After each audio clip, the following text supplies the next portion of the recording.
Salut les investisseurs, dans cette vidéo on continue la revue de l'ETF A7P500. On se situe maintenant dans le top 40 en termes de market cap. Les bornes c'est 238 milliards, 195 milliards. On applique notre sélection, pensez à vous abonner à la chaîne si ce n'est pas déjà fait. Et on va regarder ensemble les métriques affichées comme d'habitude. On a le nom de l'entreprise, l'industrie dans laquelle elle opère, la capitalisation boursière de l'entreprise, la croissance du chiffre d'affaires en rythme annualisé sur 5 ans, la valorisation avec 3 critères, valeur d'entreprise sur EBITDA, price earning. On a aussi le price to tangible book value pour les banques et les holdings, s'il y en a, et je crois pas qu'il y en ait.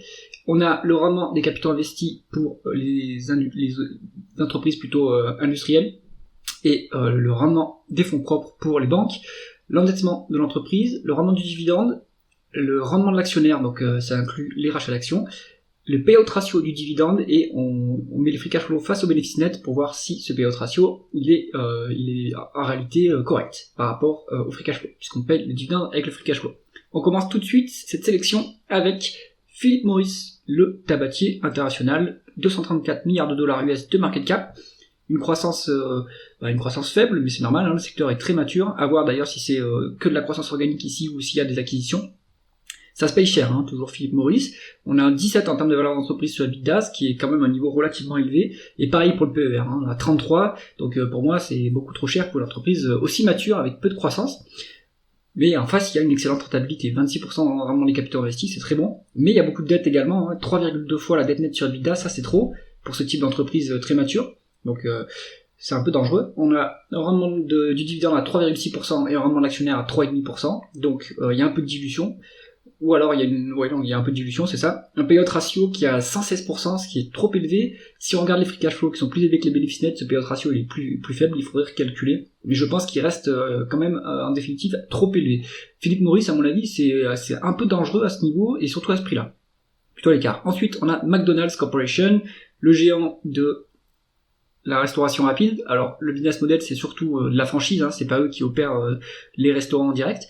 On a 227 milliards de dollars US de market cap, une croissance qui est faible, hein, maintenant, 4% en rythme annualisé sur 5 ans, une valorisation qui est relativement élevée, à nouveau, on a 17,7 en termes de valeur d'entreprise sur EBITDA, à 28 en termes de price earning sur les 12 derniers mois, donc ça c'est un peu élevé, hein, pour une boîte qui a pas de croissance, un rendement des capitaux investis qui est bon, à 20,2%, donc ça c'est pas si mal que ça, mais il y a beaucoup de dettes, 3,1 fois la dette nette sur EBITDA, ça c'est élevé, hein, pour une boîte qui a pas beaucoup de croissance. Peut-être qu'après c'est de l'optimisation financière parce qu'ils ont une bonne rentabilité, donc ils peuvent rembourser la dette assez facilement à mon avis, mais à voir de quoi est composée cette dette là et qu'est-ce qu'ils en font, puisqu'il n'y a plus beaucoup de croissance, donc normalement quand il n'y a pas de croissance à financer, on n'a pas à être trop endetté. Un rendement du dividende qui est à 2,2%, qui est franchement pas très élevé, hein, pour une boîte qui est aussi mature. Un rendement de l'actionnaire à 3,5%, donc il y a quand même des rachats d'actions sur McDonald's, ce qui augmente la croissance des bénéfices. On est sur un payout ratio de 60%, mais attention, les free cash flow sont plus bas que les bénéfices nets, donc ce payout ratio il est plus élevé que ça. Donc McDonald's, à mon avis, pareil, c'est dangereux. Si on est là pour le dividende, il n'y a pas de raison qu'il continue à augmenter parce que le payout ratio est en fait très élevé. Hein, là. En plus, on paye un peu cher. Le rendement du dividende pas assez intéressant pour le risque du dossier, donc plutôt à l'écart, hein, aussi pareil. Wells Fargo, donc la banque que Warren Buffett détient en portefeuille, on est sur 220 milliards de dollars US de market cap, croissance du chiffre d'affaires, si on peut dire ça pour une banque, de moins 1,5%, donc très flat. Bah après le secteur bancaire américain est mature, hein, donc il n'y a pas trop de croissance. Un price earning de 12,4, c'est pas si cher payé pour une banque US.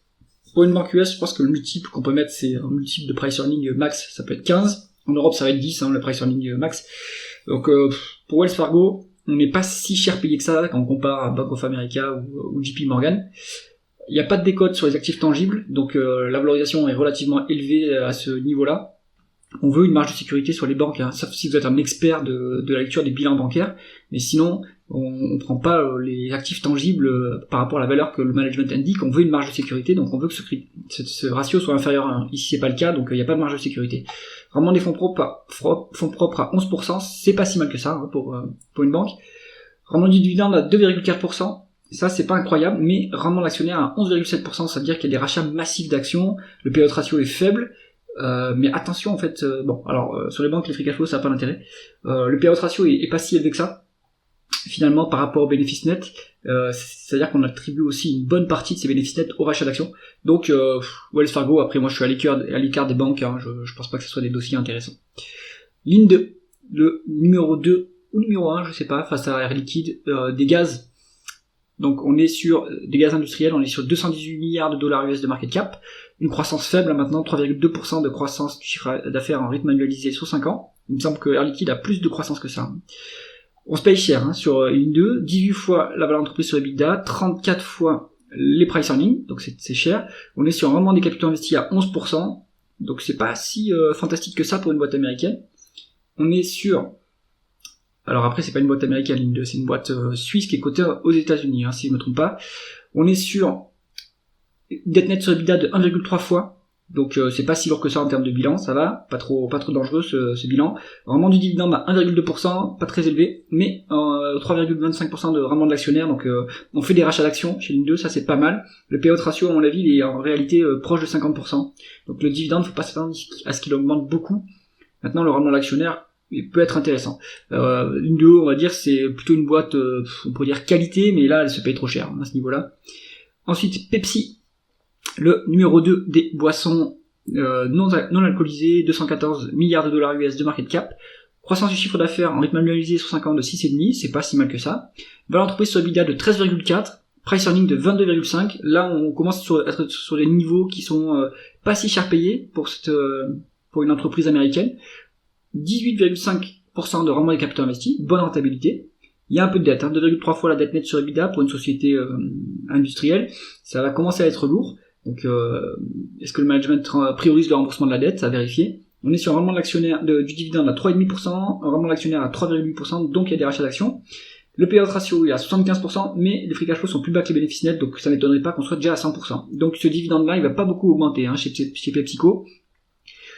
Bon, on est sur une boîte qui a de la croissance, à voir si c'est, à mon avis, c'est de la croissance externe, qui se paye pas si cher que ça, qui a une bonne rentabilité. Maintenant le dividende n'est pas foufou, donc il va plus bouger. Donc Pepsi, à mon avis, c'est plus pour faire, on va dire, de la value, mais là on est sur des multiples élevés hein, pour faire de la value. Donc et c'est pas pour la value ni pour du dividende, peut-être pour de la qualité, on va dire, mais il y a un peu de dette pour faire de la qualité. Donc mystère, PepsiCo, je sais pas dans quelle catégorie on pourrait le placer. Il faudrait que le PER baisse un petit peu, que les multiples baissent un petit peu, et là on serait plus sur de la value. Mais pour l'instant c'est pas encore le cas. Accenture, le géant mondial on va dire des services numériques. On est sur 210 milliards de dollars US de market cap, 8,5% de croissance du chiffre d'affaires en rythme annualisé sur 5 ans, donc ça c'est pas mal quand même. Valeur d'entreprise sur EBITDA de 17, un price earning de 28. C'est un peu cher, mais il y a de la croissance quand même, donc peut-être qu'en price earning forward on n'est pas si cher que ça. Rendement des capitaux investis à 22%, donc il y a une bonne rentabilité en plus, il n'y a pas d'endettement, on est cash net.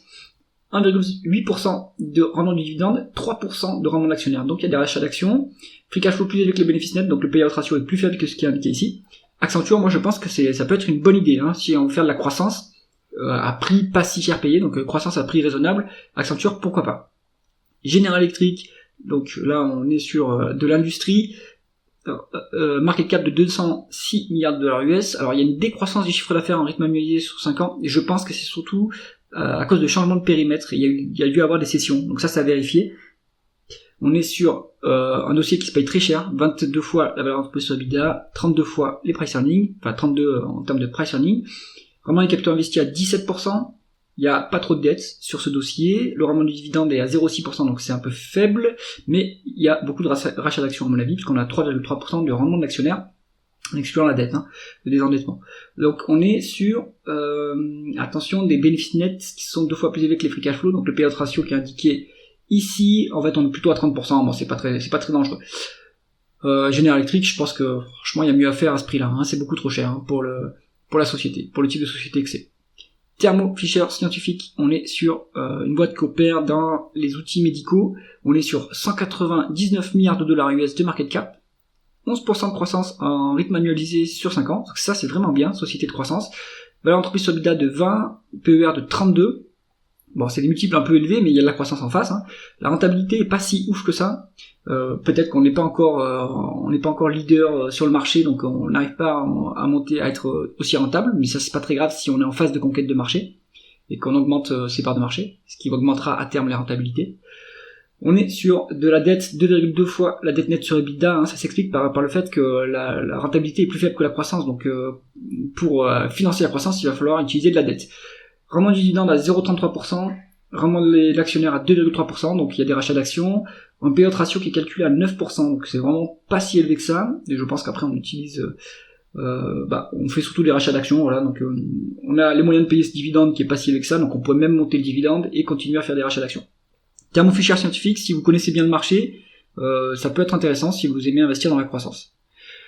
AT&T, donc le géant des télécoms, on est à 196 milliards de dollars US de market cap, décroissance en rythme annualisé sur 5 ans, pareil, est-ce qu'il y a eu des désinvestissements et des changements de périmètre, ça pourrait expliquer cette décroissance.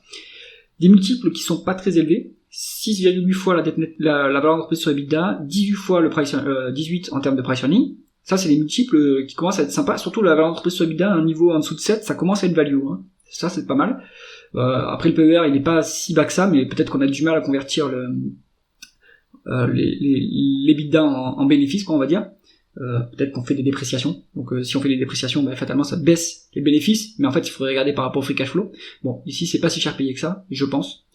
Rendement des capitaux investis à 8,3%. Donc ça, c'est un peu faible, mais c'est l'industrie qui veut ça. On a juste en dessous Verizon et ils sont pas très loin. Donc ça, c'est le secteur qui veut que cette rentabilité soit un peu faible. On est sur une dette nette à 3,7 fois. Est-ce que c'est trop dangereux? Eh bien, sur ce secteur des télécoms, on a beaucoup de visibilité sur les cash flows. On peut quand même accepter des niveaux d'endettement un peu plus élevés, surtout que les acteurs des télécoms peuvent s'endetter à des taux plus intéressants, puisque justement, il y a de la visibilité sur les cash flows. Donc ça, c'est pas un niveau qui est alarmant. Rendement du dividende à 4%. Donc ça, c'est voilà, ce qui est intéressant sur les opérateurs télécoms, c'est que les dividendes ils sont élevés. Rendement actionnaire à 4,3%, donc il y a en plus des rachats d'actions. Un payout ratio qui est calculé à 75%, sauf qu'on est sur des free cash flow qui sont presque au double des bénéfices nets, donc en fait en réalité on est en dessous de 50%. Voilà, AT&T, pourquoi pas si vous êtes un rentier, voilà, vous avez une bonne option dividende ici, qui est à mon avis bien sécurisée, donc pourquoi pas. Verizon, c'est à peu près le même dossier, on est sur des télécoms, la même market cap, 196 milliards de dollars US, pas de croissance sur 5 ans, on est en valeur d'entreprise sur EBITDA à 6,7, en PER on a 11,2, donc on est sur des multiples, là on commence à être sur de la value, hein. Alors PER en dessous de 10, on va dire, pour être sur la value, donc là on est plutôt sur un dossier au rendement, on va dire, sécurisé je pense, on va voir ça tout de suite, rendement des capitaux investis à 9,5, ça c'est pas mal, dette nette à 3,1, donc pareil, hein, on peut accepter ce niveau d'endettement pour les opérateurs télécoms. Rendement du dividende à 5,8%, ça c'est pas mal. Et alors il y a pas, à mon avis, il y a un peu de dilution, il y a pas de rachat d'actions parce qu'on a 5,75% en termes de rendement d'actionnaire. Donc là-dessus on met tout dans le dividende. Payout ratio calculé à 64%, sauf que les free cash flows sont légèrement plus élevés que les bénéfices nets. On doit être plus proche des 50% de payout ratio sur les free cash flows pour Verizon. Conclusion de cette revue, dans cette tranche, qu'est-ce qui est intéressant? Moi je mettrais Accenture, si vous aimez la croissance, qui est pas si cher payé, donc à croissance à prix raisonnable. Et ensuite, un des deux opérateurs télécoms, si vous aimez les dividendes, le plus sécurisé en termes de dividendes, je pense que ça va être AT&T, mais il est un peu plus fragile en termes de dette. Donc voilà, à choisir, sur votre profil, AT&T, Verizon, vous pouvez mettre Thermo Fisher Scientific si vous connaissez le secteur et si vous aimez la croissance. J'espère que cette analyse vous aura intéressé. Si c'est le cas, mettez un pouce vers le haut et pensez à vous abonner à la chaîne. À bientôt.